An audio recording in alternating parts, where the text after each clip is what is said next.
الحمد لله نحمده ونستعينه ونستغفره ونؤمن به ونتوكل عليه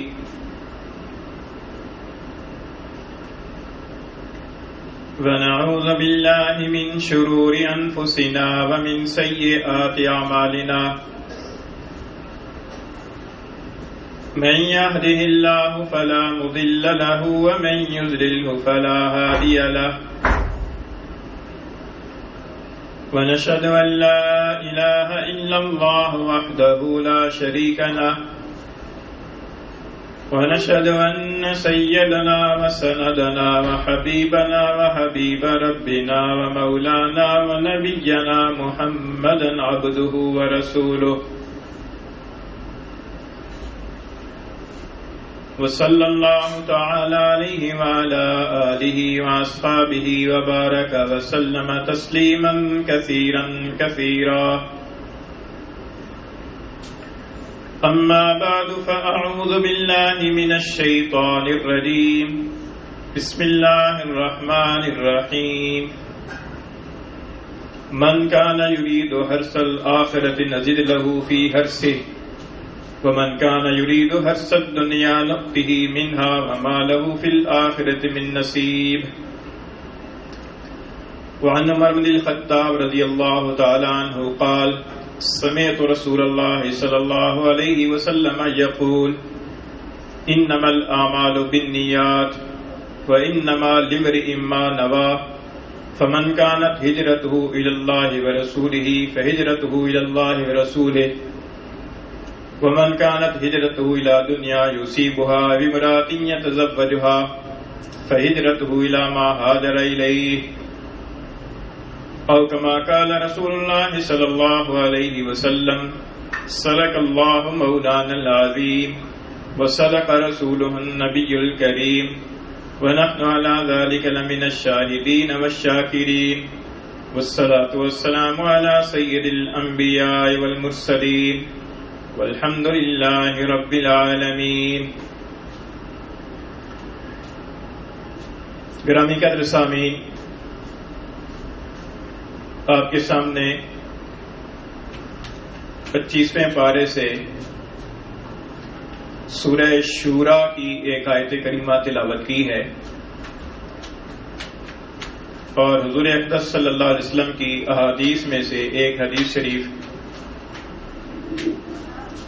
جس کو امام بخاری رحمہ اللہ نے اپنی صحیح میں نقل فرمایا ہے،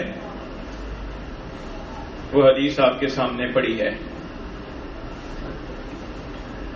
اس آیت کریمہ میں اللہ تعالیٰ نے ارشاد فرمایا کہ من کان یرید حرث الآخرۃ نزد لہ فی حرثہ، کہ جو آدمی آخرت کی کھیتی چاہے گا ہم اس کی کھیتی میں اضافہ کر دیں گے. ومن کان یرید حرث الدنیا نؤتہ منہا، اور جو آدمی دنیا کی کھیتی چاہے گا ہم اسے اس کی چاہت میں سے کچھ دے دیں گے. وما لہ فی الآخرۃ من نصیب، اور آخرت میں اس کے لیے کوئی حصہ نہیں ہوگا.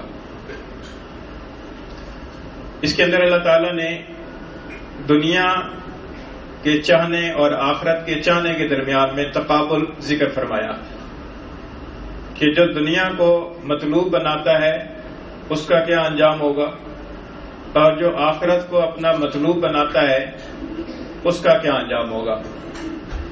اور ان دونوں چیزوں کے مطلوب بنانے میں اللہ تعالیٰ نے ایک لفظ ارشاد فرمایا ہے جس کو حرث کہا گیا ہے، حارثہ. حرث کا معنی ہوتا ہے کھیتی. کھیتی کے ساتھ اس کو اس لیے تشبیہ دی ہے کہ جس طریقے سے آدمی زمین کے اندر ہل چلاتا ہے اور زمین کو کاشت کے قابل بناتا ہے اور زمین کے اندر بیج بوتا ہے، پہلے وہ ساری محنت کرتا ہے اور جو بیج بوتا ہے وہ زمین کے اندر چھپ جاتا ہے، پھر کچھ عرصے کے بعد اللہ تعالیٰ کی قدرت سے جو بیج بویا ہوتا ہے اسی طرح کی فصل تیار ہو جاتی ہے. تو اسی طریقے سے انسان ارادہ کرتا ہے، کوشش کرتا ہے، عمل کرتا ہے، عمل کی شرائط پوری کرتا ہے، وہ عمل انسان کا چھپ جاتا ہے. مثال کے طور پر آج فجر کی نماز جنہوں نے پڑھی ہے، عمل کیا چھپ گیا. اب نظروں میں نہیں ہے. پچھلا جمعہ جنہوں نے پڑھا، عمل کیا، ایک ہوا اور گزر گیا. اس کا جو نتیجہ ہے، اس کے اوپر جو فصل حاصل ہونی ہے، اس کے اوپر جو ثمرہ حاصل ہونا ہے، وہ ثمرہ اگر اس نے دنیا کو مطلوب بنا کر اختیار کیا ہے وہ عمل، تو دنیا کے اندر اس کا ثمرہ اس میں سے اللہ تعالیٰ اپنی مرضی کے مطابق، اپنی حکمت کے مطابق کچھ دے دیں گے، لیکن آخرت میں کچھ حصہ نہیں ہوگا. اور جس آدمی نے آخرت کو مطلوب بنا کر وہ عمل کیا ہے، اس کا ثمرہ آخرت کے اندر اللہ تعالیٰ صرف اتنا ہی نہیں دیں گے جتنا اس نے عمل کیا ہے، بلکہ اس کے اندر اضافہ کر کے دیں گے. قرآن مجید کے اندر دوسری جگہ پر ارشاد ہے کہ من جاء بالحسنۃ فلہ عشر امثالھا، کہ جو آدمی نیکی لے کر آئے گا اسے 10 گنا اجر و ثواب دیا جائے گا. اور حدیث شریف سے معلوم ہوتا ہے کہ یہ 10 گنا کی پر ہی موقوف نہیں ہے، بلکہ اس سے کئی گنا زیادہ بھی مل جاتا ہے. بسا اوقات 700 گنا بلکہ اس سے بھی زیادہ مل جاتا ہے. یہ اخلاص کی پر موقوف ہے کہ جتنے اخلاص کے ساتھ، جتنے جذبے کے ساتھ اس نے عمل کیا ہے. دنیا کا مطلوب ہونا کیا ہے؟ دنیا کا مطلوب ہونا یہ ہے کہ آدمی عمل کرتا ہے، اور عمل کرنے سے اس کا مقصود یہ ہے کہ لوگوں کی نظروں میں میری ایک وقت بن جائے، میری ایک عزت بن جائے، لوگ مجھے اچھا سمجھنے لگ جائیں، ایک میری شہرت ہو جائے، اچھی شہرت ہو جائے. یہ مطلوب بنا کر اگر کوئی آدمی عمل کرتا ہے، اس کو مقصود بنا کر عمل کرتا ہے، تو وہ دنیا کے لیے عمل ہو گیا، اس کے پر آخرت کے اندر کچھ نہیں ملے گا. حدیث شریف کے اندر مثال آئی ہے، حضور اقدس صلی اللہ علیہ وسلم نے ارشاد فرمایا کہ قیامت کے دن 3 لوگوں کو بلایا جائے گا، اور ان میں سے ایک آدمی قاری ہوگا کہ جو دنیا کے اندر قرآن مجید کی تلاوت کیا کرتا تھا. اللہ تعالیٰ اس سے پوچھیں گے کہ میں نے تمہیں صلاحیت دی تھی قرآن مجید کو اچھا پڑھنے اور پڑھانے کی، تم نے اس صلاحیت سے کیا فائدہ اٹھایا؟ تو وہ کہے گا کہ باری تعالیٰ میں نے قرآن مجید پڑھا ہے، پڑھایا ہے، لوگوں کو سکھایا ہے، عمدہ انداز سے پڑھا ہے. اللہ تعالیٰ ارشاد فرمائیں گے کہ وہ سب تو نے لوگوں کو دکھانے کے لیے کیا تھا، اور وہ لوگ دیکھ چکے. جس نیت سے جو تم نے کام کیا تھا، وہ اس نیت کا ثمرہ تمہیں دنیا کے اندر مل گیا. اب تمہیں کوئی ثمرہ ملنے کا نہیں، اسے جہنم کے اندر ڈال دیا جائے گا. ایک دوسرے شخص کو بلایا جائے گا، اللہ تعالیٰ کی طرف سے سوال ہوگا کہ تمہیں ہم نے مال دیا تھا، اس مال کے بارے میں تم نے کیا کیا؟ فرض کرے گا کہ باری تعالیٰ آپ کے دیے ہوئے مال کو میں نے لوگوں کے اندر بانٹا، خیرات کی، صدقہ کیا، مسجدیں بنائیں، مدرسے بنائے، اور سیلاب زدگان کو دیا، زلزلہ زدگان کو دیا. اللہ تعالیٰ ارشاد فرمائیں گے کہ وہ سب تم نے دنیا کی شہرت کی خاطر، دنیا حاصل کرنے کی خاطر کیا تھا، وہ تمہیں دنیا کے اندر جو ملنا تھا مل گیا، آج اس کی پر کوئی عمل نہیں ہوگا، اس کو بھی جہنم میں ڈال دیا جائے گا. ایک تیسرے شخص کو بلایا جائے گا، اللہ تعالیٰ کی طرف سے ارشاد ہوگا کہ تمہیں ہم نے طاقت دی تھی، قوت دی تھی، جذبہ دیا تھا، اور تم نے اس جذبے اور طاقت اور قوت سے میں دنیا کے اندر کیا فائدہ اٹھایا؟ اللہ تعالیٰ کی حضور میں عرض کرے گا کہ باری تعالیٰ میں نے اپنی جان سے جہاد کیا، دشمنوں کے خلاف لڑا، اور یہاں تک کہ اپنی جان بھی قربان کر دی. اللہ تعالیٰ کی طرف سے ارشاد ہوگا کہ یہ سب تم نے دکھاوے کے لیے کیا تھا، اور تمہیں جو دنیا میں ملنا تھا مل گیا، اب کچھ نہیں ملنا، اب اس کو بھی جہنم میں ڈال دیا جائے گا. اب یہ 3 اعمال ہیں. یہ حضور صلی اللہ علیہ وسلم نے مثال کے طور پر 3 اعمال ذکر فرمایا، ویسے تو کوئی اور عمل بھی ہو سکتا ہے. 3 اعمال ہیں. ایک عمل ہے قرآن مجید کا پڑھنا پڑھانا، بہت فضائل والا عمل ہے. دوسرا عمل ہے سخاوت، صدقہ خیرات کرنا، بہت اچھا عمل ہے، بہت اس کے فضائل ہیں. تیسرا عمل ہے جہاد کا عمل ہے، اس کے بھی بہت زیادہ فضائل ہیں، لیکن نیت صحیح نہ ہونے کی وجہ سے، آخرت مطلوب نہ ہونے کی وجہ سے، محض دنیا کی خاطر یہ 3 بڑے بڑے اعمال کرنے والے بھی آخرت کے اندر ناکام ہوئے. اس سے یہ معلوم ہوتا ہے کہ دنیا کو مطلوب بنا کر کوئی عمل کیا جائے گا، اس عمل کی پر آخرت کے اندر کوئی ثمرہ نہیں ملے گا، بلکہ آخرت کے اندر وبال پڑ سکتا ہے. آخرت کو مطلوب بنا کر عمل کیا ہے، دنیاوی فائدہ ضمنی طور پر حاصل ہو گیا ہے، مطلوب اور مقصود نہیں تھا، وہ ایک اللہ تعالیٰ کی نعمت ہے، وہ ایک اللہ تعالیٰ کی طرف سے ایک انعام ہے جو انسان کو دنیا کے اندر بھی مل جاتا ہے. جیسے بہت سارے اہل اللہ گزرے ہیں کہ جنہوں نے اپنی زندگیاں آخرت بنانے کے لیے وقف کر دی تھیں اور اللہ تعالیٰ کی رضا حاصل کرنے کے لیے اپنی زندگیوں کو وقف کر دیا تھا. ساری زندگی وہ اللہ تعالیٰ کی رضا کے کام کرتے رہے. آخرت تو ان کی بنی ہے کیونکہ آخرت ان کی مطلوب تھی. دنیا کے اعتبار سے بھی اللہ تعالیٰ نے ان کو ایک مقام اور لوگوں کے دلوں کے اندر ایک محبت اور ایک عقیدت بٹھا دی ہے. یہ اللہ تعالیٰ کا انعام ہے. دنیا مطلوب نہیں تھی، مطلوب آخرت تھی، لیکن دنیا کی ضمنی چیزیں اللہ تعالیٰ نے عطا فرما دی. جیسے بہت سارے بزرگان دین ہیں جن کے نام آج ہم عقیدت کے ساتھ لیتے ہیں. حضرت شیخ عبد القادر جیلانی رحمۃ اللہ علیہ، حضرت جنید بغدادی رحمۃ اللہ علیہ، حضرت بایزید بسطامی رحمۃ اللہ علیہ، حضرت فرید الدین عطار رحمۃ اللہ علیہ. تو یہ حضرات کیا تھے؟ انہوں نے اپنی زندگیوں کو آخرت کے لیے وقف کر دیا تھا. جو عمل کرنا ہے آخرت کے لیے کرنا ہے، لیکن آخرت کے اندر تو ثمرہ ان کو اللہ تعالیٰ عطا فرمائیں گی. دنیا کے اندر جو اللہ تعالیٰ نے ان کی نیک نامی اور شہرت عطا فرمائی ہے تو یہ اللہ تعالیٰ کی طرف سے انعام تھا. یہ ایک ضمنی چیز ہوتی ہے. ایک ہوتا ہے مقصود، ایک ہوتا ہے ضمنی فائدہ. دونوں کے اندر فرق ہوتا ہے. ایک بزرگ کسی مرید کے ہاں گئے، اس نے نیا مکان بنایا تھا. اس نے عرض کی کہ حضرت آپ تشریف لائیں، آپ کے تشریف لانے سے برکت ہوگی. تشریف لے گئے، مکان کو دیکھا. اہل اللہ کی نظر دیکھنے کی اور ہوتی ہے. انہوں نے دیکھا مکان کو اور ایک کمرے کے اندر روشن دان بھی لگا ہوا نظر آیا. تو پوچھا کہ یہ روشن دان کس لیے رکھا ہے؟ تو مرید نے عرض کیا کہ حضرت ہوا وغیرہ کے لیے رکھا ہے کہ ہوا کی آمد و رفت رہے گی. تو فرمایا کہ اگر اذان سننے کی نیت سے رکھتے تو ثواب تو مل جاتا اور ہوا تو ویسے بھی آ جاتی. اب مقصود کیا ہے؟ مقصود یہ ہے کہ ہوا کی آمد و رفت رہے. ضمنی طور پر اذان کی بھی آواز آ جائے گی لیکن وہ مقصود نہیں ہے. اور ایک مقصود یہ ہے کہ اذان کی آواز سنائی دے، اس لیے روشن دان رکھا ہے. ہوا ضمنی طور پر خود بخود ہی آ جائے گی. تو ایک مقصود ہوتا ہے اور ایک ضمنی طور پر کچھ خود بخود چیز حاصل ہونے والی ہوتی ہے. وہ اور ہوتی ہے جو مقصود ہے. اللہ تعالیٰ نے یرید کو لفظ ذکر فرمایا. یرید کا مطلب ہوتا ہے ارادہ، یعنی اندر سے آدمی کی مراد کیا ہے، آدمی کا مقصود کیا ہے، آدمی چاہتا کیا ہے اس عمل سے. تو اللہ تعالیٰ نے فرمایا کہ من کان یرید حرث الآخرۃ نزد لہ فی حرثہ، کہ جو آدمی آخرت کی کھیتی چاہے گا، آخرت کی کھیتی کو مراد بنائے گا، آخرت کی کھیتی کو مطلوب بنائے گا، مقصود بنا کر عمل کرے گا، نزد لہ فی حرثہ، ہم اس کی کھیتی میں اضافہ کر دیں گے. ومن کان یرید حرث الدنیا، اور جو آدمی دنیا کی کھیتی کو مطلوب بنا کر عمل کرے گا، یعنی اس کے مطبع نظر دنیا ہے، اس کی چاہت یہ ہے کہ بس دنیا کے اندر کسی طرح میری شہرت ہو جائے، دنیا کے اندر میری کسی طریقے سے مجھے فلاں فائدہ حاصل ہو جائے، اس لیے کام کر رہا ہے. تو فرمایا کہ نؤتہ منہا، تو ہم اس میں سے کچھ اسے دے دیں گے. وما لہ فی الآخرۃ من نصیب، آخرت کے اندر پھر اس کا کوئی حصہ نہیں ہوگا. اب انتخاب جو ہے وہ اللہ تعالیٰ نے ہم لوگوں کی پر ڈال دیا کہ ہم کس چیز کو منتخب کرتے ہیں، آخرت کو چنتے ہیں یا دنیا کو چنتے ہیں، یہ ہمارے اوپر ہے. لیکن اللہ تعالیٰ نے نتیجہ بتا دیا کہ جو دنیا چاہے گا اس کا نتیجہ کیا نکلے گا، جو آخرت کو مطلوب بنا کر عمل کرے گا اس کا نتیجہ کیا نکلے گا. تو ہمیں چاہیے کہ ہم آخرت کو مطلوب بنا کر عمل کریں. نماز پڑھیں، آخرت کو مطلوب بنا کر پڑھیں. صدقہ خیرات کریں، آخرت کو مطلوب بنا کر، آخرت کو سامنے رکھتے ہوئے صدقہ خیرات کریں. اور اسی طریقے سے روزہ رکھتے ہیں، حج کرتے ہیں، عمرہ کرتے ہیں، کوئی عمل بھی کرتے ہیں، اس عمل میں مقصود ہمارا یہ ہو کہ ہماری آخرت بن جائے.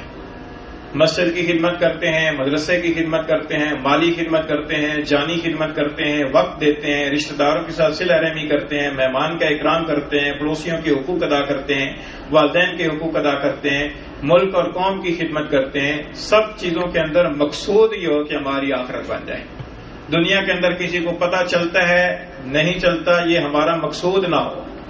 خود بخود کسی کو پتہ چل جاتا ہے تو وہ ایک الگ بات ہے، لیکن ہمارے دل کے اندر مراد اور مقصود یہ نہ ہو کہ ہم فلاں کے لیے عمل کر رہے ہیں، بلکہ مراد اور مقصود یہ ہو کہ محض للہیت کی بنیاد پر یہ عمل کر رہے ہیں.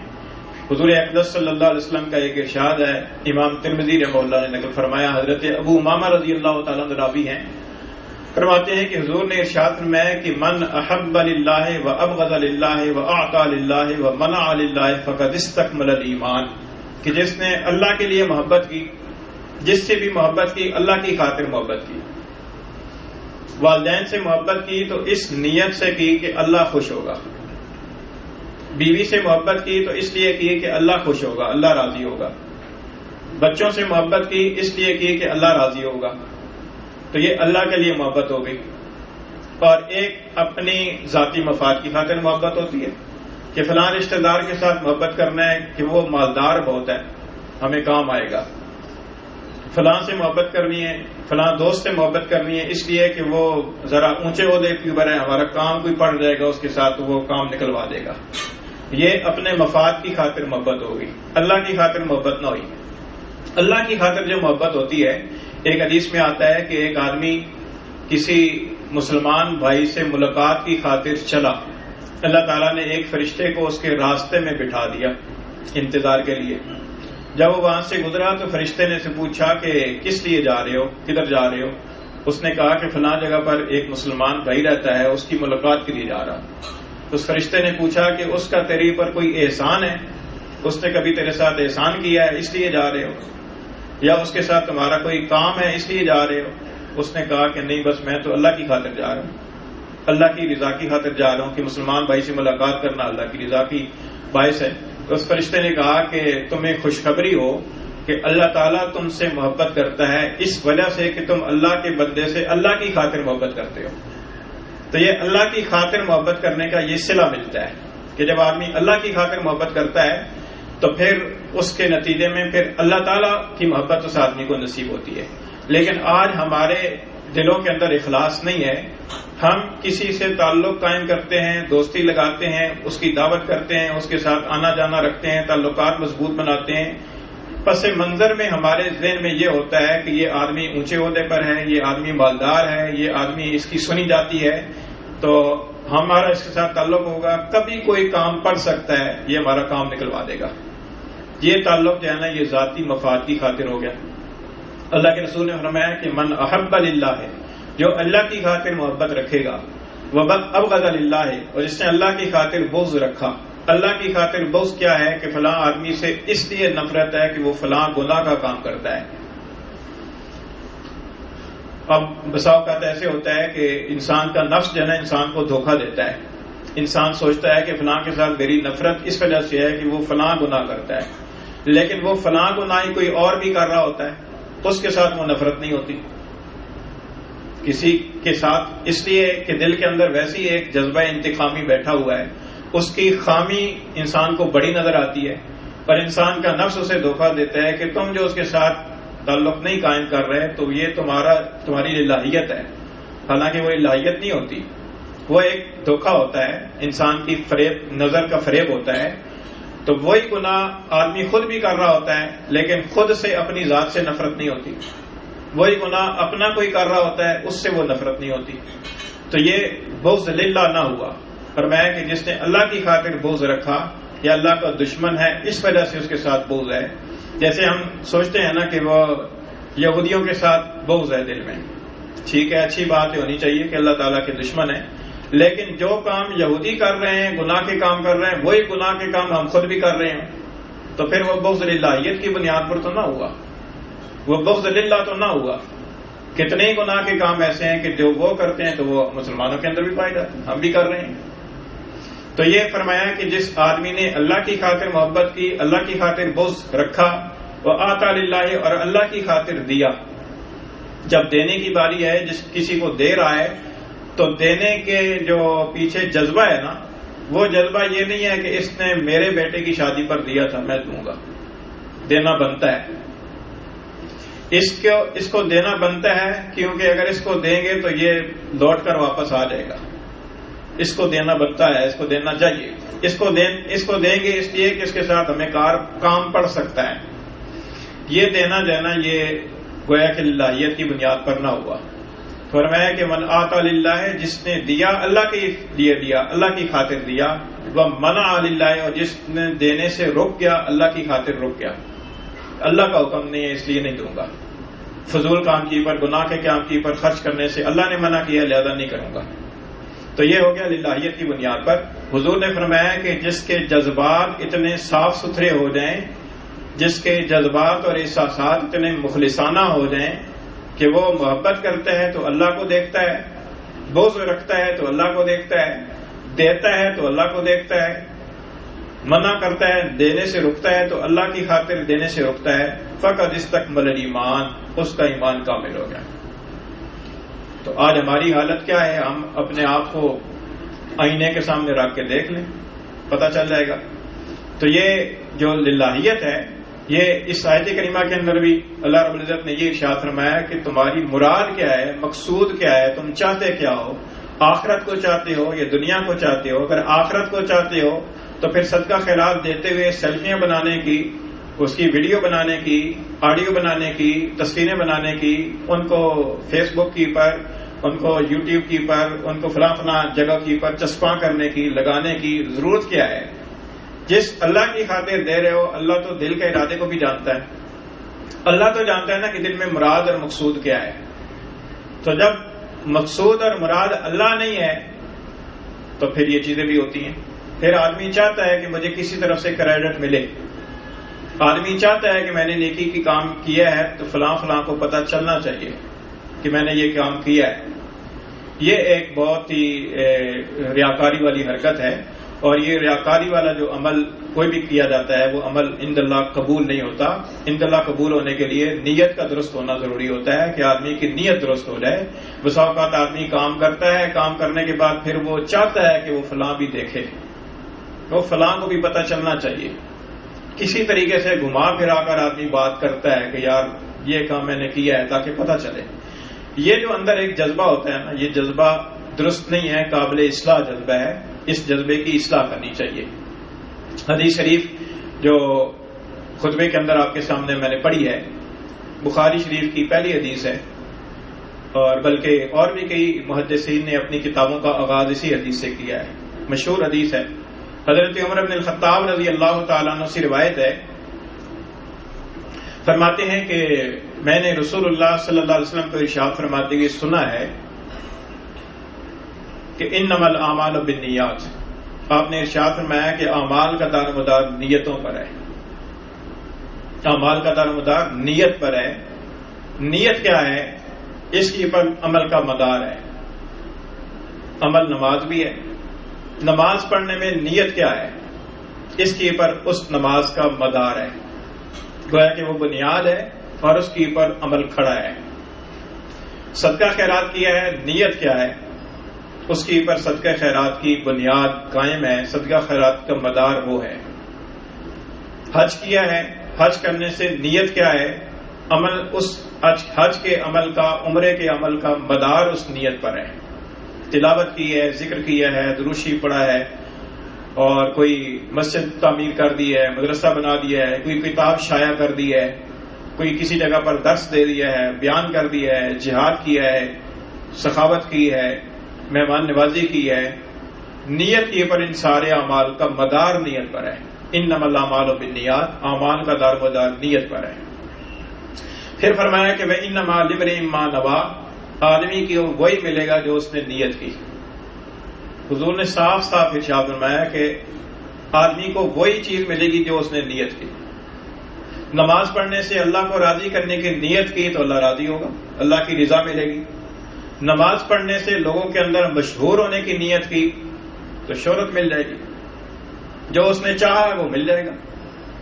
لیکن وہ یہ کہے کہ مجھے عمل تو شہرت کے لیے کرے اور یہ بھی تمنا رکھے کہ آخرت میں اللہ تعالیٰ رضا بھی دے دے گا اپنی، یہ دو متضاد چیزیں ہو گئی نا۔ پھر فرمایا کہ انما لامرئ ما نویٰ فمن كانت ہجرتہ الی اللہ ورسولہ فہجرتہ الی اللہ ورسولہ، جس آدمی کی ہجرت اللہ اور اللہ کے رسول کی خاطر ہوگی اس کی ہجرت اللہ اور اللہ کے رسول کی خاطر سمجھی جائے گی۔ جس نے نیت یہ کی ہے کہ میں اللہ کی خاطر ہجرت کر رہا ہوں، اللہ کے رسول کی خاطر مکہ چھوڑ کر مدینہ جا رہا ہوں، اس کے دل میں یہ ہے کہ بس رسول اللہ کے ساتھ جانا ہے، جذبہ یہ ہے، تو جو اس نے نیت کی ہے، اللہ کے رسول نے فرمایا ہے فہجرتہ الی اللہ ورسولہ، اس کی ہجرت اسی طرف شمار ہوگی۔ ومن كانت ہجرتہ الی دنیا یصیبھا، اور جس نے ہجرت کی ہے دنیا کی خاطر کہ ذرا مال اچھا مل جائے گا، کہ جی جاپان جا کر کام کریں گے، وہاں پر سنا ہے بہت اچھی پے ملتی ہے، سعودیہ کے اندر جا کر کام کریں گے، اس لیے نہیں کہ وہاں پر بیت اللہ ہے، اس لیے نہیں کہ وہاں پر روزہ رسول ہے، اس لیے کہ وہاں پر ریال اچھے مل جاتے ہیں. امریکہ کے اندر جا کر کام کریں گے ڈالر اچھے ملتے ہیں، وہ نیت تو وہ ہو گئی نا. تو فرمایا کہ جس کی نیت دنیا کی خاطر ہو اور بمراتی یا کسی عورت کی خاطر ہو، یا تزوج جو ہے کہ اس کے ساتھ شادی کر لے، یعنی کسی عورت کے ساتھ عشق ہو گیا، محبت ہو گئی ہے، اس کے ساتھ شادی کرنا چاہتا ہے. آج کل تو ایسے مسائل پیش آ رہے ہیں کہ اگر کسی کو شیعہ لڑکی کے ساتھ پیار ہو گیا ہے تو خدا نہ خواستہ علیاذ باللہ وہ اس کے لیے شیعہ ہونے کے لیے تیار ہو جاتا ہے کہ شادی اس کے لیے کرنی ہے بھلے اس مسلک کو چھوڑنا پڑے. تو یہ کہہ رہا تھا کہ کسی عورت سے پیار محبت ہو گیا اور اس کے لیے شادی کرنی ہے، اور اس نے شرط لگا لی ہے نہیں میں تو فلاں جگہ رہتی ہوں ادھر ہی میں تو رہوں گی، آپ نے شادی کرنی ہے تو ادھر آ جاؤ. ہجرت اس کے لیے کی ہے. اللہ کے رسول نے فرمایا کہ فہجرت الی ما ہاجر الیہ، اس کی ہجرت اسی طرف سمجھی جائے گی جس کے لیے اس نے ہجرت کی ہے. دنیا کی خاطر کی ہے، مال کی خاطر کی ہے، عورت کی خاطر کی ہے، وہ اس کی نیت ہے. جو اس کی نیت ہے اس نیت کے مطابق جو ہے نا وہ اسے ملے گا. اس میں یہ چیز یہ ذہن میں رکھیے کہ یہ جو بیرونی ممالک کے اندر جا کر لوگ جاب وغیرہ کرتے ہیں، اس کے ناجائز ہونے کی بات نہیں ہو رہی کہ یہ سرے سے ناجائز ہے، جانا ہی غلط ہے، یہ نہیں بات ہو رہی. بات نیت کی ہو رہی ہے کہ نیت کیا ہے. وہ جائز ناجائز ہونا ایک الگ مسئلہ ہے کہ کس صورت میں جائز ہے، کس صورت میں جانا چاہیے وغیرہ نہیں. یہ نیت کی بات ہو رہی ہے کہ جو نیت جس نیت کے ساتھ آدمی جائے گا اس نیت کے مطابق اس کو چیز ملے گی.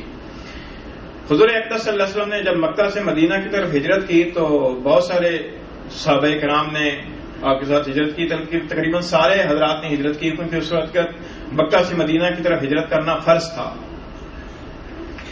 ایک صاحب کے بارے میں حضور صلی اللہ علیہ وسلم کو کسی نے بتایا کہ وہ جو فلاں صاحب ہے نا انہوں نے ہجرت تو کی ہے لیکن ہجرت ایک عورت کی خاطر کی ہے. وہ چاہتے ہیں کہ اس عورت کے ساتھ شادی کرے اور وہ عورت مدینہ میں رہتی ہے اور اس نے کہا کہ مدینہ آئیں گے تو شادی کروں گی، تو اس کی خاطر انہوں نے ہجرت کی ہے. حضور اقدس صلی اللہ علیہ وسلم کا ظرف دیکھیے، حضور اقدس صلی اللہ علیہ وسلم کی تربیت کا انداز دیکھیے. حضور صلی اللہ علیہ وسلم نے اس مرد کو بلایا نہیں اپنے پاس، اس خاتون کو بھی اپنے پاس بلایا نہیں کہ اس سے تحقیق کریں کہ آیا یہ چیز یہ واقعہ ہوا ہے یا نہیں ہوا. حضور نے ایک عام بات ارشاد فرمایا کہ انما الاعمال بالنیات وانما لامرئ ما نوى فمن كانت هجرته الى الله ورسوله فهجرته الى الله ورسوله ومن كانت هجرته الى دنيا يصيبها او امرأة يتزوجها فهجرته الى ما هاجر اليه. ایک عام جنرل بات تھی، کسی کو آپ نے مخاطب نہیں کیا کہ فلاں نے تو نے ایسا کیا ہے، یا بتلانے والے سے بھی حضور نے یہ نہیں فرمایا کہ وہ تو بڑا ریاکار ہے، وہ تو بڑا منافق نکلا وغیرہ وغیرہ. یہ بات ارشاد نہیں فرمائی بلکہ ایک جنرل بات ارشاد فرمائی. اس میں دو پہلوؤں کی طرف اشارہ ہے. ایک یہ پہلو ہے کہ اپنی نیت صاف رکھیں، عمل کرتے وقت میں اپنے اندر للہیت کا جذبہ رکھیں. دوسرا اس بات کی طرف اشارہ اور رہنمائی ہے کہ دوسرے کی نیت پر شک نہ کریں. یعنی حضور صلی اللہ علیہ وسلم نے اس کے بارے میں جس کے بارے میں کہا گیا تھا کہ اس نے عورت کی خاطر ہجرت کی ہے، حضور نے نہ اس کو بلایا نہ اس سے تحقیق کی اور نہ یہ کہا کہ اچھا وہ ایسا ہے، ہمیں تو نہیں پتا تھا وہ تو ایسا ہے، ایسا نہیں فرمایا. بلکہ اس میں تعلیم دی ہے کہ دوسرے کی نیت پر شک نہیں کرنا. دوسرا جو عمل کر رہا ہے کس نیت سے کر رہا ہے وہ جانے، اس کا رب جانے. اپنی نیت صاف کرنی ہے. آج ہمارے ہاں دو طرفہ غلطی چل رہی ہے، اپنی نیت صاف نہیں ہوتی، دوسرے کی نیت پر شک کرنا، یہ دونوں باتیں غلط ہیں. اپنی نیت کو صاف ستھرا رکھنا چاہیے اور دوسرے کی نیت پر شک نہیں کرنا چاہیے کہ دوسرے نے کس نیت سے عمل کیا ہے. عمل سامنے آ سکتا ہے، نیت سامنے نہیں آتی. ہاں نیت کے قرائن سامنے آ سکتے ہیں، قرائن سے ایک اندازہ قائم ہو جاتا ہے، لیکن اندازہ انسان کا غلط بھی ہو جاتا ہے. انسان کا اندازہ ہے نا، اندازہ انسان کا غلط بھی ہو جاتا ہے. ایک جہاد کے موقع پر ایک شخص نے مسلمانوں کے اندر کئی افراد کو قتل کیا. ایک صحابی کی تلوار کی زد میں وہ صاحب آ گئے اور وہ قریب تھا کہ اس کے اوپر حملہ کر کے اسے قتل کر دیتے. اس نے ایک درخت کی آڑ لی اور کہا اشہد اللہ الہ الا اللہ، کلمہ شہادت پڑھ لیا. لیکن ان صحابی نے یہ خیال کیا کہ اب تو یہ تلوار کی زد میں آ چکا تھا، اب تو جان بچانے کے لیے پڑھ رہا ہے، تو اس کے باوجود بھی آپ نے اس کو قتل کر دیا. بعد میں حضور صلی اللہ علیہ وسلم کے سامنے کارگزاری آئی. حضور صلی اللہ علیہ وسلم کے سامنے جب یہ واقعہ آیا تو حضور صلی اللہ علیہ وسلم نے فرمایا بڑے ایک جوش کے ساتھ اس صحابی سے فرمایا کہ ہلا شکک تقلبہ، آپ نے اس کا دل چیر کر کیوں نہیں دیکھا؟ آپ نے کیسے اندازہ قائم کر لیا کہ وہ جان بچانے کے لیے پڑھ رہا ہے؟ ہو سکتا ہے وہ اخلاص کے ساتھ پڑھ رہا ہو۔ اور ایک حدیث میں آتا ہے، ایک روایت میں آتا ہے کہ حضور نے فرمایا کہ پھر وہ قیامت کے دن اگر اپنا لا الہ الا اللہ لے کر آئے گا تو تم کیا کرو گے؟ لا الہ الا اللہ کی گواہی قیامت کے دن سامنے لا کر پیش کر دے گا تو تمہارے پاس کیا جواب ہوگا؟ تم نے کس بنیاد پر اسے قتل کیا؟ تو قرائن سے تو یہ اندازہ ہو رہا تھا کہ وہ اپنی جان بچانے کے لیے کر رہا ہے، لیکن حضور صلی اللہ علیہ وسلم نے تعلیم یہ فرمائی ہے کہ قرائن سے بھی کسی کی نیت کی پر حتمی حکم نہ لگائیں۔ واللہ عالم کیا نیت، کس نیت سے کر رہا ہے وہ جانے، اس کا رب جانے۔ اپنی نیت صاف رکھنی چاہیے اور دوسرے کے بارے میں بدگمانی سے بچنا چاہیے۔ اللہ تعالیٰ عمل کی توفیق عطا فرمائے۔